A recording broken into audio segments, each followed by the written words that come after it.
Bakit naman blatant and arrogant abuse of power by Congress? Ang saligang batas, ibinibigay yung exclusive power sa Kamara de Representante na magbigay ng prangkisa. At ang ginawa nitong komite, sila po ay nag-conduct ng marathon transparent hearings. Bakit marathon?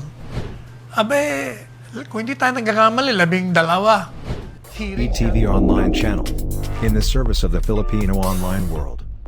Reaksyon, laban, at oposisyon sa desisyon ng Committee on Legislative Franchises of the House of Representatives na tinanggihan ang renewal ng franchise ng ABS-CBN ay hindi katakataka. At inaasahan po natin na merong kokontra. At ito'y galing doon sa naniniwala, quite wrongly, mali. At ang tingin nila na mali rin, isang pagsakal o pagpatay o pag-curtail ng press freedom. At lalong mali yung kanilang pilit na ikinakabit kay Presidente Duterte na di umano ito ay nasa likod ng desisyon ng Kongreso. And as we have said, expectedly the perennial anti-Duterte critics, especially one of the broadsheets, isang dyaryo, ang Philippine Daily Inquirer, nako, kahapon, in bold headline. Ito alam niyo naman ng Inquirer, kilalang-kilala ito for slanted news reporting. Iba ang kanilang headline para makulang attention mo, pero pagbabasahin mo naman, yung istorya, medyo tama naman. Factual naman. Pero yung slant sa itaas, wala ng oras magbasa, iba ang pumapasok sa ulo nila.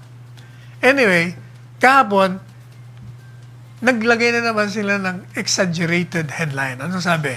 Sabi niya, rage grows over stab at press freedom. Ibig sabihin, parang they're making it appear that there is an overwhelming people's indignation over the decision of the Congressional Committee rejecting the network's bid for another 25-year privilege. At ito po'y kung uusisain mo, kung titingnan mo po yung mga pangalan, yung mga grupo, these are the same few mixed partisan critics and detractors, but certainly raucous and not lacking in boisterous exuberance. Talagang kung sa paingayan lang, wala kang panalo rito sa mga ito. Talagang maingay ito. Ano bang, nung binasa natin yung main story ng Inquirer, sabi, the outcry against the denial of a franchise for ABS-CBN is growing louder as more groups protest against the House Committee vote that finally closes all of the network's radio and television stations. The reporters covering the president say, yung Malacanang press corps daw, and a statement that they deplore the display of blatant and arrogant abuse of power. Alam po ninyo, itong mga naririnig nating kritisismo at mga reaksyon, ito'y galing, kung hindi galing sa kaliwa, o yung mga supporters ng kaliwa, o galing naman sa oposisyon, o yung mga yellow opposition, gaya ng Partido Liberal. At kung mapapansin nyo, nung panahon ni Presidente Aquino, itong mga kaliwa ay kalaban na kalaban yung mga nandyan sa dilaw na nasa administrasyon noon. Pero suddenly, they are now strange bedfellows. Magkasama sila ngayon sa kama. Ano bang tawag dito? Political opportunism? Iisa kalaban eh. So magsama muna. Tingnan natin yung sinasabi naman ng ating mga kaibigan sa Malacanang Press Corps. Sabi nila, the decision is a blatant and arrogant abuse of power. Ito daw po ay hubad. Blatant eh. Arrogant. Arrogant, mayabang. Na pag-aabuso ng kapangyarihan ng Kongreso. Teka muna. Bakit naman blatant and arrogant abuse of power by Congress? Ang saligang batas, ibinibigay yung exclusive power sa Kamara de Representante na magbigay ng prangkisa. At ang ginawa nitong komite, sila po ay nag-conduct ng marathon transparent hearings. Bakit marathon? Kung hindi tayo nagkakamali, 12 hearings yata. Yung pang 13 sa mission. Ang ibinigay, doon po sa mga pabor at kontra sa pagbibigay ng franchise. Madalit sabi, both pros and cons presented their adversarial positions. At yung publiko ay pinaalam sapagkat napapanood sa telebisyon at merong nagko-cover na sinasaysay sa radyo. So ang tanong ko ngayon, nasaan yung unang-una abuse? Kung yung ginawa ng komite ay sang-ayon sa idinidikta ng saligang batas. Yun ay kapangyarihan nila na magbigay ng kanilang desisyon kaugnay dyan po sa prangkisa ng lahat ng aplikante. Gaya ng tanong natin kanina, kung yung komite ng Kongreso has strictly followed the rules of the House.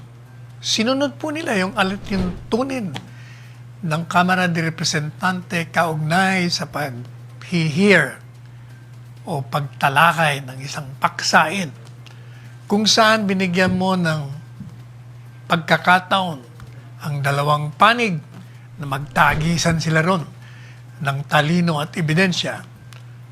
Paano sasabihin ng Malacanang Press Corps na nagkaroon ng hubad na pag-aabuso ng kanyang kapangyarihan? Kung yung komite, hindi majority's collective wisdom, nagdesisyon laban sa renewal, batay dun sa ebidensyang piniresinta sa kanila. At ang boto ay 70 over 11. Dalawa nag-abstain o isa nag-abstain. Isa nag-abstain at dalawa ang hindi bumoto. 70 is against 11. So overwhelming. So how can we even honestly accuse the committee of being arrogant and abrasive or abusive? Parang wala sa framework. Hindi natin makita yung pag-aabuso kasi kailangan, pag sinabi mong abuso 1, titingnan mo muna kung yung kanyang kapangyarihan, meron ba siyang kapangyarihan? Sabi ng konstitusyon, meron. And then, susunod, titingnan mo ngayon yung mga alituntunin o mga rules na dapat mong obserbahan. Kasi pag hindi mo inobserbahan yun, lalabagin mo At magkakaroon, yun ang tinatawag na abuso. Inabuso mo ang iyong kapangyarihan. Tayo po, we will not dwell into the correctness of the committee's decision. Hindi natin pakikalaman ang desisyon ng komite. But in one program, siguro, ang gagawin natin, humingi tayo ng kopya. Ilalatag natin, ilalahad natin sa publiko kung ano naging batayan ng desisyon nila. But not now, hindi ngayon.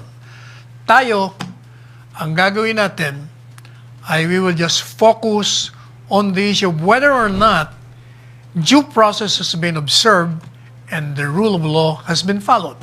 Whether or not what the Constitution says has been observed and what the rules of the House have been complied with. Yun ang ating titingnan. Hindi na natin ipagtatanggol o babanata ng desisyon ng komite. Hindi natin trabaho yon. Ang gagawin lang po natin ngayon, titingnan natin yung mga reaksyon, susuriin natin, at titingnan natin kung yung mga sinasabi nilang naging implikasyon o ang conclusion ng desisyon ay nasa tama o sa ating pananaw medyo baluktot at mali.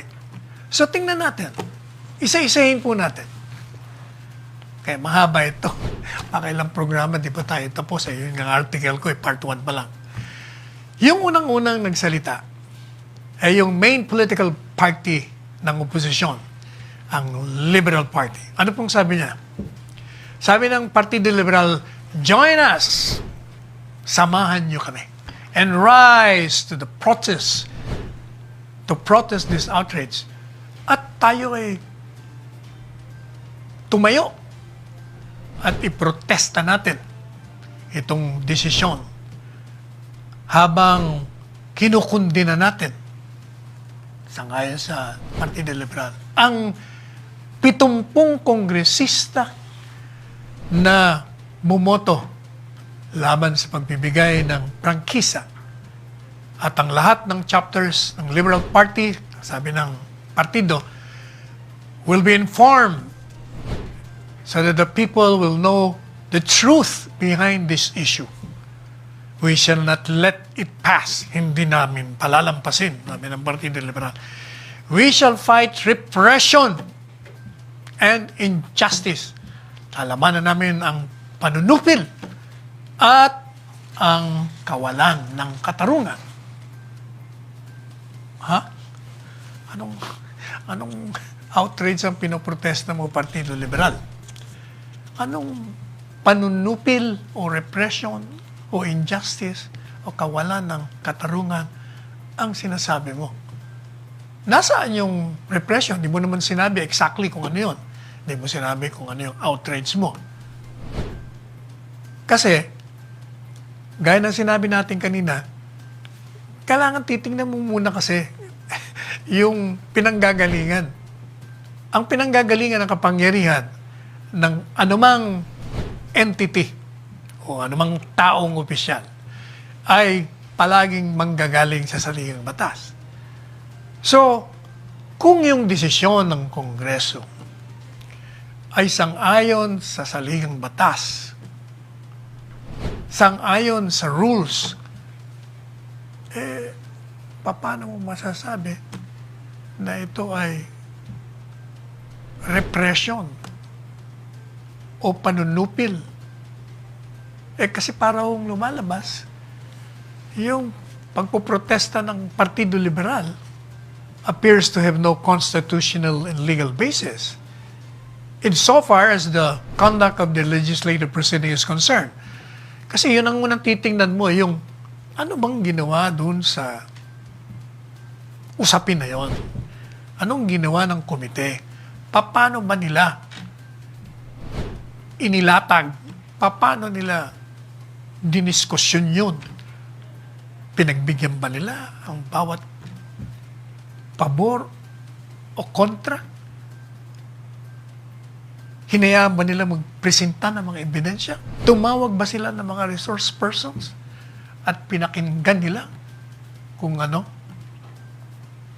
Yung katanungan, ang problema naman sa Partido Liberal, kung titingnan mo naman kasi ang kasaysayan nito, ito yung palagi nagbebenta sa taong bayan ng mga hindi totoong narratives. Mga false narratives ba? Hindi totoo. Halimbawa, yung sa drug war, di ba? Sinasabi nila, wala nang ginawa ang gobyerno kundi pumatay. Hindi naman daw successful yung drug war. Pagdating sa human rights, number one daw na lumalabag ang gobyerno, ang administrasyong Duterte. Pagdating sa freedom of speech and of the press, naku, violator din daw. Yan ang mga linya ng Liberal Party. Pati doon sa mga mass demonstration, yan daw ay sinisira. Pati nga yung ating pinupuri ng marami sa loob at labas ng bansa na tama at wastong pagtugon sa COVID crisis. Mali din. Ganito ang linya po nila. Ngayon, hindi na po ako nagtataka kung bakit yung mga kandidato ng Partido Liberal na senador na tinaguriang Ocho Derecho were wiped out and they were repudiated overwhelmingly and humiliatingly. Hindi po ba? Ni isa. Walang nanalo. Mantalang yun ang kanilang talagang pursigidong ikinampanya. At ito ang sinasabi lang. Ito ang mga kandidato ng Partido Liberal, ng oposisyon. Ito ang issue namin laman sa gobyernong ito, sa administrasyon ito. Pero nagsalita po ang elektorado. Talagang sinira ang kanilang mga ambisyon. Kung bagay, pinahiya sila. Dapat natuto na sila ron. Ibig sabihin, yung mga issues na inilatag mo sa sambayanang Pilipino, hindi ka pinaniwalaan. So you should have learned your lesson na mali yung estilo mo. Pero eto ka na naman. Sasabihin mo, may repression. Sasabihin mo, may injustice. And yet, kung titingnan mo naman yung kapangyarihang ibinigay sa Kongreso, sinunod naman nila. Like and subscribe. Watch the previous video. Thank you for watching.